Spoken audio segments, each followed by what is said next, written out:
Hey everyone, welcome to the recordings from the Job Ready International Student eSummit. This online webinar was so much fun, packed full of incredible information to help you, especially international students, get job ready and be prepared for your job search here in America. So excited to share these videos with you. And don't forget, our summer course, Job Ready in 10 Weeks, is about to start. Don't forget to register because it's going to help you guys even more in your job search here in America. This presentation is from Dhruv, and he has an incredible experience and story of applying and working with top companies here in America. So he breaks down and gives great tips for you guys on how to apply and get jobs at top companies here in America. Grab some chai and join us. Thank you so much, Rob, Samuel, Stephen Mentor from Stephen Mentor, and Gaurav for giving me this opportunity to share with all the students. Something that I really deeply feel about and care about is helping students coming internationally to the U.S. And help them secure a job within the U.S. So I'll just tell you briefly about myself. I came to the US from India after my high school. I did my high school in India, and I was simultaneously preparing in India for the Indian exams, the AIEEE and JEE. And I'm from Gujarat. I'm from Ahmedabad in India, so I was preparing for GUJCAT, and at the same time, I was also preparing for SAT in 11th. So just a little. The only edge that I had from other people is that I had a permanent residency since I was a young kid, and so that transition was very natural to me to come to the U.S. for higher education and for a good life too. So I saw that a lot of people are applying for industrial engineering, manufacturing engineering, quality engineering roles, project management or product management roles. I can definitely answer questions for you guys and give you tips because my career has been in that tangent, in that direction over time.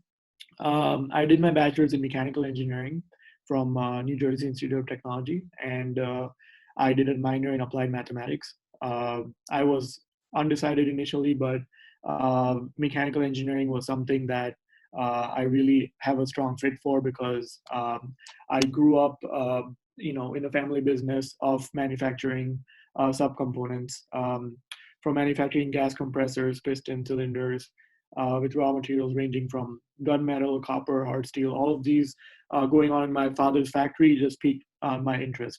I also enjoy science and mathematics more than liberal studies and language. And hence I found out that mechanical engineering was something that I really enjoyed.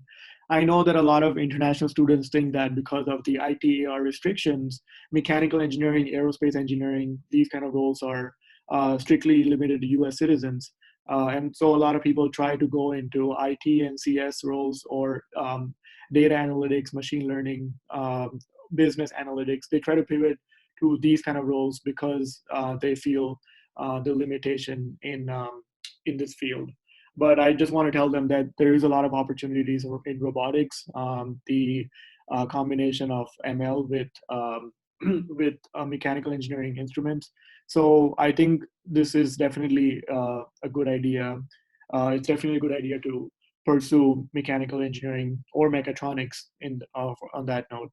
I secured a co-op at Colgate in my third year, in my junior year in college. And it was a 6-month co-op.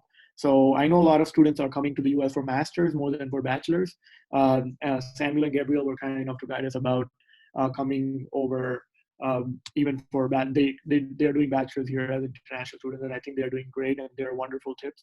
And on the top of that, if I was surrounded with a lot of international students, so I do know that if you need to know the list of companies that are that are seeking international students. So the companies that are giving the OPT and the H1. So Gaurav, he shared those 3 links for international students. So I highly recommend you to go to those international the sites for international students. So my co-op at Colgate was involving the way I got, since we're focusing on how I got the co-op or how I got an internship, Co-op is just like an internship. It's more extended, and you can take classes along with.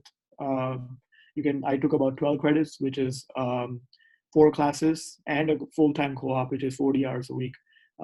So that took quite a bit of toll on me because of the work schedule and routine. But I was able to successfully manage, except my thermodynamics class. But it was really challenging, and I was working in process improvement and process development under the director of technology and development. So I was involved with developing new products like antiperspirant sticks, that the speed stick that Colgate has. I was supposed to renew the speed sticks and use an alternative manufacturing method. I can go into more details with those people who are interested in manufacturing, but for those who are not, I can jump straight into the next few things that I did. In my senior year, I went to study abroad uh, in United Kingdom, and I gained some another foreign exposure. So, like Samuel and Gabriel said, it's really important to stand out from the crowd, and really important to have a tailored, customized resume that shows that you have exposure and that you are not afraid to go out of your comfort zone, and you are not afraid to be uncomfortable. So that is something that I did that made me really uncomfortable and really challenging. Coming to the US itself from India was a big leap, and then from there going to another country. But I just wanted to do that to challenge myself, to meet and greet new people, go out in the real world. And then I put that on my resume too. So anything that really holds meaning to your life in terms of your career, you should definitely put that in your resume. I'll go in some of more resume insider tips later on. For now, I'll tell you, once I came back from the study abroad, it wasn't it was my last semester that I went, and then I took 2 more classes in the summer to apply for full-time positions in in different companies. So networking. That is the key. I went to the first and the most important way to network is to reach out to your friends and family. Your friends and family are the closest resource to you, from which they're the branches to the sub branches. Um, so your personal network is really important, and from there on, you can expand your network. Um, like Gaurav said, you can join ASCE, American Society of Civil Engineers.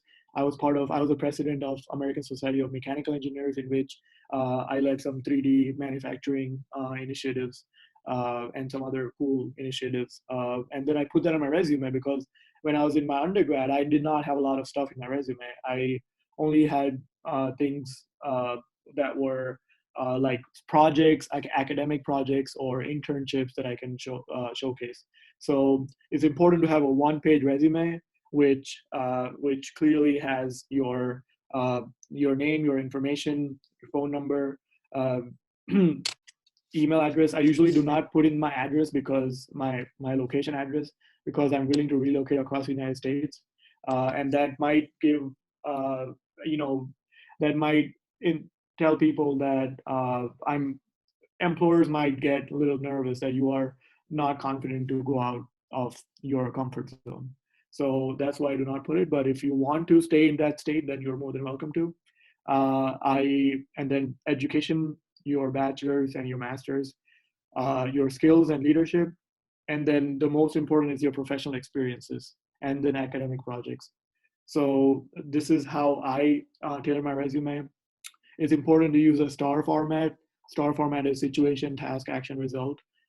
This is a proven method where if you have achieved something at some internship, if you have achieved a KPI, key performance metric, or anything as such, then it's important to quantify it and then put that in a resume of how much percentage of cost savings you did, what is the percentage of the time that you saved, uh, continuous improvement, Kaizen activities, etc.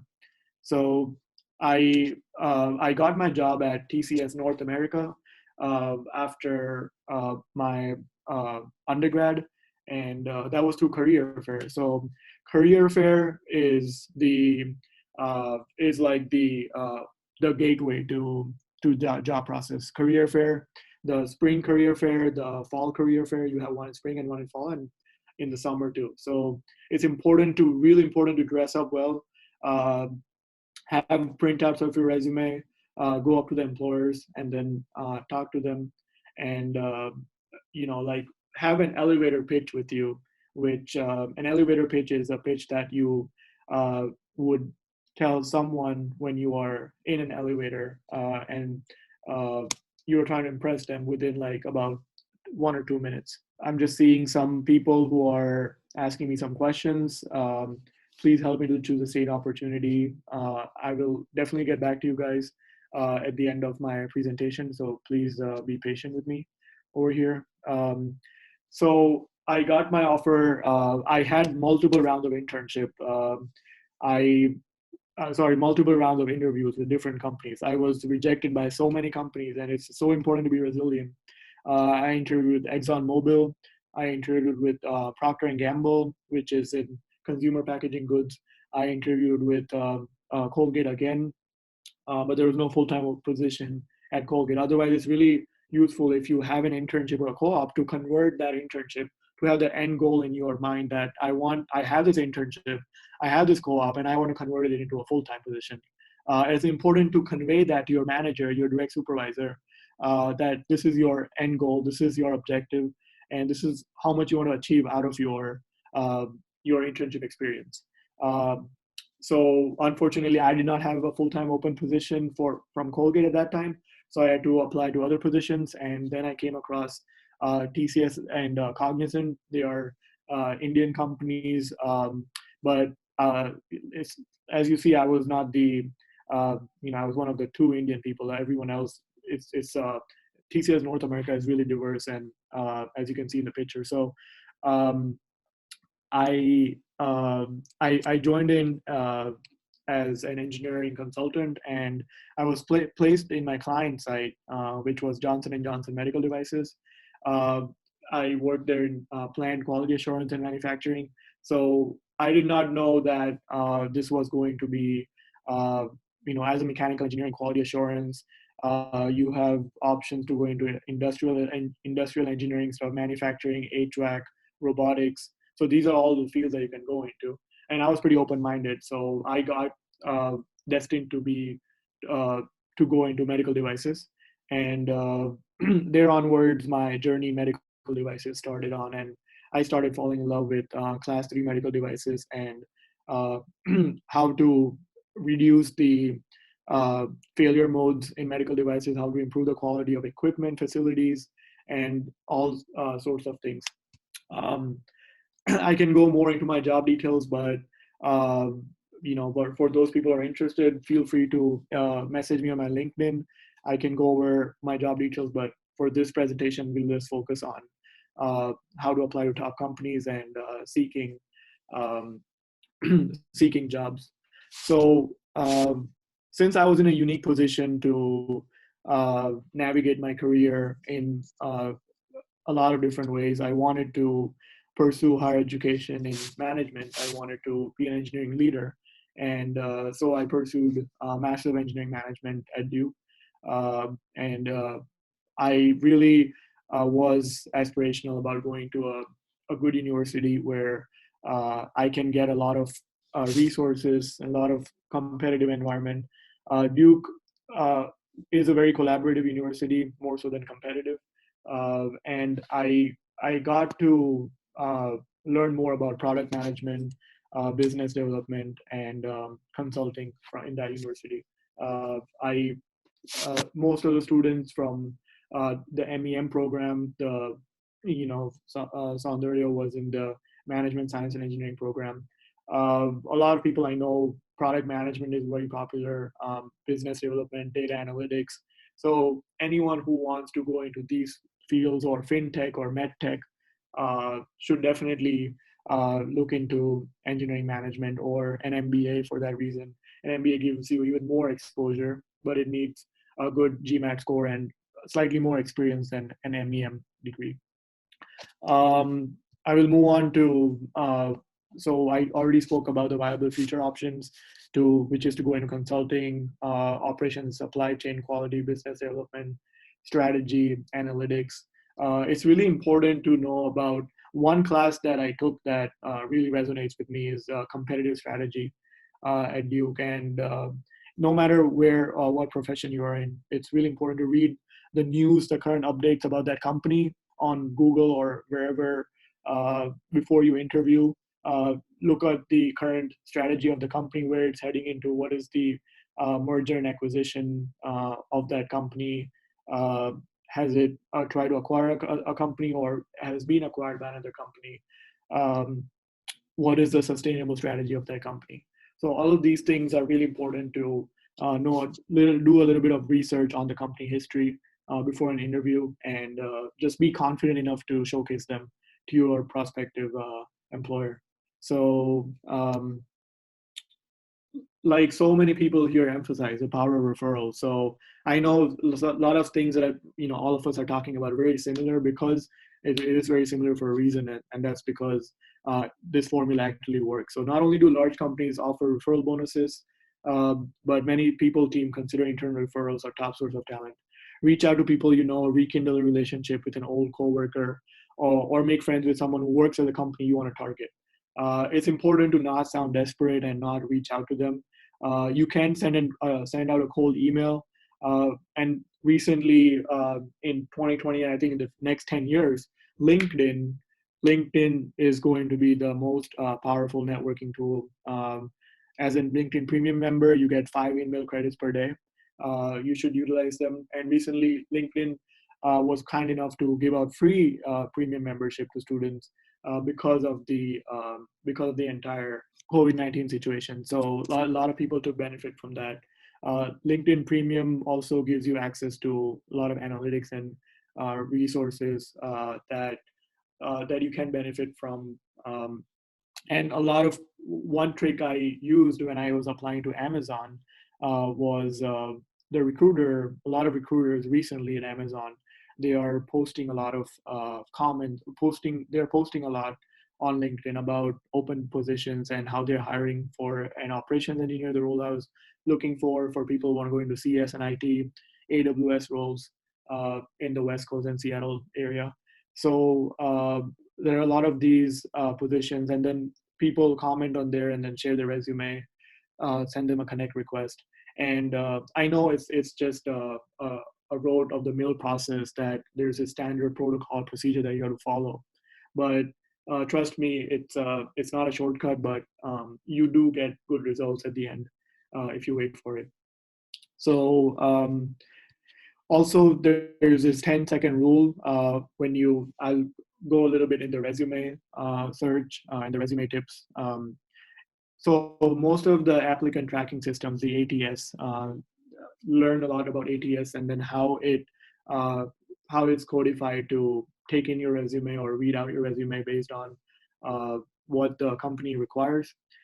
Take the time to match your resume to the position. If the first half of the first page of your resume in line with the bullets listed. So do you have bullet points? I had like round bullet points, but one of my friends who worked at Deloitte suggested that I get squared bullet points, and that just stands out. So people get really creative with that. I had a summary statement on the top of my resume, but I removed the summary statement because the summary statement, pretty much give an idea to the employers that I'm only looking for these sort of positions and I only have this background. Whereas since I got out of my engineering management course, I wanted to apply in different fields. So some people put the summary statement, some people don't. Again, it's debatable, but some things that you should definitely have is your skills and leadership, professional experience, and your education and academic projects. Academic projects is the most important for international students coming to the US for masters, because that, like consulting, practicum, internship, these things will really help you to get more academic exposure. And if you go into a management program like I did, there are a lot of industry tie-ups, and these industries help you. So, since Rob is saying you can go ahead to put questions in the Q&A box for top companies, feel free to ask me the questions while I'm uh, talking to you guys. That way I can answer the questions while talking to you guys. So meeting 60 to 70% uh, of the qualifications is like the basic qualifications is there. When you look at a job description on the career site of whatever company you're applying to, Amazon, Google, Microsoft, you should at least have the basic qualification keywords in your resume. And then the preferred qualifications or the desired qualifications are something that makes you stand out, something that makes you extraordinary. And it's not important to have them, but I believe that, you know, if you have 60 to 70% of all the qualifications, there's a good chance that you might get an interview. So you should answer like the following question before submitting a profile. Have I reviewed the job requirements, bullet point, and am I a match for 60% or more? Could I be easily considered over or underqualified for this role? Is it asking for 2 years of experience and I have 10 years? Do I need to explain any gaps or unusual job titles and transitions? Have I thoroughly proofread my resume for grammar, spelling, and formatting? Uh, People sometimes have gaps on their resumes, and it's okay to have gaps, and it's okay to have a transition, a period. Some people even take a gap year. I know Barack Obama's daughter, she took a gap year from Harvard, but maybe she can do it because she's his daughter. But it's important to have it's important to have a story behind why you took the gap, a compelling story. It's important to have craft your own personal story, and then you can craft that in your cover letter. And I'll go more deep into cover letter uh, later on. But the next slide I have is about ATS. ATS is becoming really popular with the advent of machine learning and AI. Um, because so when you apply for a job by an online application process, your resume will be likely screened by an ATS, and then assuming you make this first cut, you move on to human eyeballs. The first human eyeballs that review your resume are those of the lower HR person or recruiter who may or may not understand all the nuances of the jobs that you're applying. Someone, she, Sivakami asked me when it comes to standing out, which plays more vital, interpersonal skills or technical skills. So I would say from recruiter's perspective, technical skills for a core engineering role plays a good role. But when you put those technical skills in a star format, it really is impactful and effective. So when you say that I reduced the downturn in so I was working with product disposition. So when I reduced the number of product dispositions by 30% with by putting in extra work or by collaborative teamwork. So it shows that you use collaborative teamwork, which is a soft skill or interpersonal skill, and you use some Six Sigma, Kaizen, continuous improvement, or quality initiatives, which is a technical skill. So I hope I answered Siwakami's question. Going back to my presentation, yeah, so the first human eyeballs that review your resume are the lower level HR, and they will first screen you and they'll ask you basic questions like, are you willing to relocate? Are you willing with this? Are you comfortable with the salary? What is your visa status? What is your work authorization? All of these questions, but they're not really looking for the person that you really can make an impact is the hiring manager. The hiring manager is going to be a direct supervisor, and that person is the person that can make the most impact. The next slide is your resume, and I just want to let you know, guys, that it's not a tattoo. So maybe if you want to, so I've worked in quality assurance and operations, but maybe if I want to go into product management, then someone might look at my LinkedIn profile or resume and be like, since your entire experience, you have 3 years of work experience in quality assurance and product management. So are you really a great fit for product management? What classes have you taken for product to go into product management or, or consulting or strategy consulting? How can you be a good fit for this role? So, your new resume is lovely, your LinkedIn profile breathtaking. However, if they don't position you as a direct match for a particular role that you are gunning for, don't be afraid to modify wording, switch around key terms, swap bullet points in and out. Your resume is not a tattoo, nor is your LinkedIn profile. treat them as a living, breathing documents throughout your job search. So I always, dynamically change my LinkedIn profile, my resume, especially during job search. If people don't want to do job search, you don't have to look at your resume or LinkedIn profile. But for people who are into job search, that's important. And thank you and gratitude matters. It's not just a professional courtesy. It's also being a good Samaritan. Um, you know, um, there was uh, there be two candidates who will have the same talents, and both of them want the job really badly. But if someone sends a more thoughtful, non-robotic thank you note, that person has a higher chance of being appreciated. And I think emotional intelligence and emotional quotient is something that is important when you move up in the leadership, starting from engineering, moving up into top management. So it's never technical skills. We as entry level professionals or recent passed out profession people really look into technical skills. We want to hone our technical skills in SQL or uh, Tableau data visualization skills, or if you want to go into business analytics. But this is not the only thing that is important. So, it is important in the early career, but in the long run, there are other aspects that are important. So please be mindful of those, and always be thankful to the people you interviewed with, or a brief, simple, and concise thank you note, following up on what is the next step, what is the next step uh, for you're waiting for further detailed instructions from the employer. Um, it was really nice talking to you, and tell them about something that you learned from them in that email, and something that you are willing to add value or contribute. So you are equally as important to the company as they are important, that the company is important to you. So don't lowball yourself or don't downgrade yourself. That it's good to be humble, but it's also good to have your courage and self-esteem raised. Telling a compelling story in your cover letter. So uh, I did not I was not really into cover letters, but uh, one of my friend who works at Deloitte as a business technology analyst, I really got inspired by his the way he writes a cover letter. He told me that the secret he told me is that make it sound like your SOP, your personal statement of purpose for your master's or bachelor's education. Keep it really personal. Keep it really compelling. Uh, make sure it shows them where you are heading towards, um, and make sure it's not you're not elaborating or paraphrasing your resume, because it's really easy to uh, you know it's really easy to just paraphrase or word your resume, but try not to do that.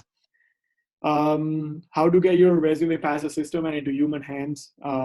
So I've just summarized everything that I talked about. So when you put the keywords into context, that's good, but make sure that you don't try to trick the ATS. That's also important. And it's always sometimes as international students we are, or like people, the immigrant students like myself, we a lot of students are really hungry and really feel the need to find a good position. But it's important to be ethical and have integrity and not put in uh, the skills that you do not have, because if you get caught in the interview, then, or in the first screening, they will know that, and they won't tell you, but they will know that. So uh, and then the rejection letter you get is just that, the brief rejection letter, which is very standard template. You don't really know exactly why you got rejected. I hope and wish that in the future hiring companies can put in like just one simple statement, which is really customized for the students for the rejection statement. And I'm sure that they will do that in the future. But for now, don't try to include too much fancy formatting. I know Elon Musk has a like fanciest resume, but he's Elon Musk. I mean, you can try it and then see if it works out or not. And try to apply for the roles that you're qualified for and that you are intending to go towards initially. There are also contractual positions that are available for a lot of students, but a full-time permanent position is definitely more recommended for OPT, H1 purposes, and even if you are a domestic student. So um, I've had two contract positions in the past, one with aerospace company. I wanted to go more into project management. So I had my cousin refer me, to be honest, to Collins Aerospace, and I joined the company to a short-term project, and then I also briefly worked at Medtronic. I was working with manufacturing environment, and these are all top companies, and I'm really lucky to have an exposure to the corporate structure and organizational structure of a corporate. But I definitely also motivate people to apply to startup companies because there's a chance that they might get the Series B funding, and if they do, then um, you can learn a lot from them. So San Francisco area, Austin, Texas, Atlanta, Georgia, New York City, all of these big cities have a great startup culture. Austin is recently called the second Silicon Valley. I've heard a lot of good things about it. So it's because when you're in a startup, you get exposure to all the levels of the organizational, the entire hierarchy. So, right, you're talking with the CEO, COO, CFO. They're just like literally, you're literally having a coffee with them wherever you go, and you're exposed to them. So, which is a great thing about startups. So, I highly recommend that. If you guys have any questions, please ask me right now about any specific questions that you have, um, or anything that you appreciated in this presentation. I would be really happy if I can answer some of the questions. Robin saying that, great, I'm working in TCS. Cheers, mate. What do I think of UIUC? UIUC is a great university for civil engineering, and the location is also good. You can get a lot of jobs near Chicago. I guess the panelists are back. Um, so UIUC is a great school. Is there any other question that other people might have? Yeah, we got a Um, lot here in the Q&A box. Dhruv, someone asked, for an industrial engineer, what are some upcoming trends to look for jobs? so for an industrial engineer or someone who did their master's in industrial engineering or engineering management or quality management, the trends are right now. There are a lot of opening in medical devices and in uh, in aerospace industry too. Um, and in Tesla is hiring a lot of industrial engineers. The trend is usually just having continuous improvement and Kaizen stuff on your resume. Any Six Sigma project that you have done, if you have yellow belt, green belt, uh, and if you don't have that, you can always get that in while you're working at that company. Um, Another trend for quality assurance is learning about FMEA. I can really go into the nitty gritty, but I hope that answered the question. I see that Giant worked as a full time in Colgate as a business analyst back in Mumbai, and since you have that work experience in Colgate in Mumbai, India, you can definitely uh, apply to Colgate over here, or even apply to other consumer goods or personal care companies like Procter and Gamble. You can apply to Nestle. All of these other companies that are relevant. So just don't be confined by that company that you work for. Although you're definitely a good fit. A couple more here for you, Dhruv. Someone said, as a mechanical engineer, the problem that they're facing is the amount of jobs available for international students or for H-1B. So they're, saying that maybe they don't feel like there's many. What are your thoughts on that? And then another question you can add to is, Pratik asked, how important does the Six Sigma certification play, especially someone who's interested in industrial or manufacturing sector, and from what organization one should do it? So amount of jobs available as mechanical engineers, and what about the Six Sigma certification? I'll answer the second question first. The Six Sigma certification. You can I got my Six Sigma certification from Institute of Industrial Engineers. You can get it from ASE. Maybe Gaurav might know more about that, or maybe definitely from ASQ, American Society of Quality. If you can get that online, or you can even get it from in the company you're working in. And for the mechanical engineering positions, like I said, I know that there is this culture that in aerospace companies you need or defense companies, you need security clearance. So it's hard for international students to apply, non-US citizens to apply. But if you are into robotics, or if you go into like hardware embedded systems, or uh, someone, Saravanan said that he's a design verification engineer. So if you are good at CAD modeling, these skills will definitely put you in like private companies like General Motors, Ford, the automobile industry, the energy industries, ExxonMobil, Chevron, all of these other companies. And um, yeah, Walmart is hiring a lot of supply chain analysts, operations engineers right now. Instacart, their grocery chain. So it's as a mechanical engineer, most students go into industrial engineering and engineering management. They go more into operations, supply chain, and design engineering. But yeah, I mean, I definitely agree that defense contracting companies, it's it's not possible to get in there. But don't be discouraged. You can definitely apply to um, the private companies, and there are a lot of private companies that are hiring in the US, and I'm definitely positive about the hiring companies. That after the COVID-19 curve is over, there'll be more companies hiring in 2021 and 2022. So yeah, any other specific or non-specific questions? Supply chain analyst, product analyst, supply chain manager, right? So SDE. For software developer, ML engineer, I think Samuel and Gabriel might be better off answering.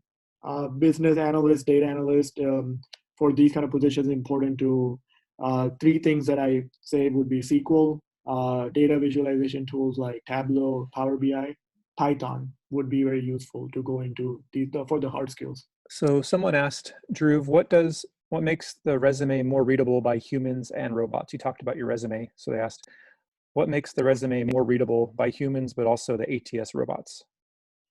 The keywords.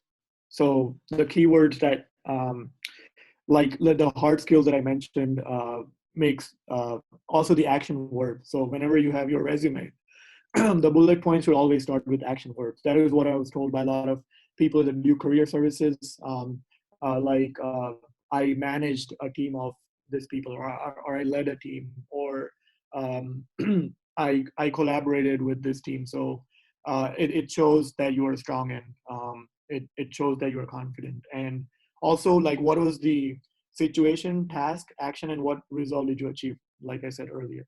So I keep going to the star format again and again because it is effective. How much does the location matter for job search? I keep myself open to relocation anywhere across the United States. That really helped me. But as you guys know, that there are certain areas, the Houston, Dallas area is good for energy sectors, oil industry. The West Coast is good for Silicon Valley, uh, the CS industry. So yeah, so location is important to be flexible to relocate. All right, maybe we can wrap up these last couple ones here. Question for Dhruv. Can you suggest some academic projects for mechanical engineering? And Dhruv, I want to know more about your experience in production. And is it easy to shift from mechanical engineering to industrial engineering? So Yes, go for it. yeah, so it's definitely easy to go into industrial engineering. For mechanical engineers, it's easy to go into industrial engineering, engineering management, or even business analytics. I had a friend who did a master's in business analytics from Arizona State University, and he's doing a job right now as a business analyst in Ohio. So, he had pure mechanical engineering background, but he wanted to go into business analytics. So, it's definitely possible. And what are the other two questions? Um, Suggestion for academic projects for mechanical engineers. Academic projects for mechanical engineers uh, would be robotics, would be a really good field to have academic project. Carnegie Mellon is a great university for that, and you can take courses from Carnegie Mellon's online repository. Coursera, please use Coursera and LinkedIn Learning, and Udemy, and for computer science students, github.com. The last question Prasad Parab had was about a chemical engineering people to get job in the US, especially what are job opportunities in Oklahoma for chemical engineering? Okay, that is too specific. Oklahoma in chemical engineering. I don't know, but I know a lot of chemical engineers who did their masters in good universities back in India, in NIT and IITs. They are going into supply chain, pharmaceutical industries, Pfizer. How much can international students work as cybersecurity engineers in the US? Um, for cybersecurity engineering, I think that would be a more CS type of question. But if you want to work for NSA or CIA, then it's hard. But if you want to work outside in private companies, I think you can definitely work. I have a friend who works in the Big Four, PwC, as a cybersecurity engineer. He's an international guy. He's on H1. Awesome. So long as your cybersecurity is not a so long as the cybersecurity firm that you work for is not a government contractor, you don't need necessarily clearance. If you're doing private cybersecurity, you should be good. Everyone, tell Dhruv thanks. Go ahead and give him some love in the comments. What you liked about his presentation. That was awesome. I learned some great tips, especially how to get access to these big companies here in America. Thanks so much for watching this video. I hope you guys learned a lot. And yeah, if this video was helpful, let us know in the comments. If you want us to do some more online e-summits like this, we'd love your feedback. And don't forget about our Job Ready in 10 Weeks course this summer. We're so excited. Chine Coaching and Stephen Mentor have been working really hard. We're going to give weekly presentations, and we have weekly industry expert guest speakers to help you guys to fill in those gaps that the colleges don't really touch on in your job search as international students. So I hope you guys will let us guide you in your job search journey here in America. Cheers.